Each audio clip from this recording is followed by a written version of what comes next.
Hello everyone, welcome back to Webtech Tutorial. In today's video, I'm going to show you how to log out of chess.com account on a web browser using PC. Watch the video till the end and don't forget to subscribe to our channel by hitting that subscribe button. Press the notification bell so that you'll never miss another upcoming upload from us. Open up a web browser to get started and make sure that you're inside the main homepage of chess.com. Here I have my chess.com account opened up. To log out, you'll need to simply find the settings option on the bottom left hand corner. If you mouse over to that, you'll be able to see a logout button.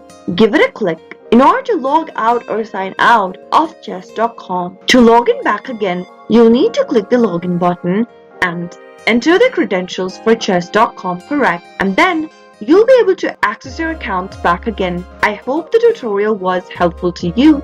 If it was, go ahead and give us a thumbs up. I'll soon be back with more videos like this. Keep watching till then.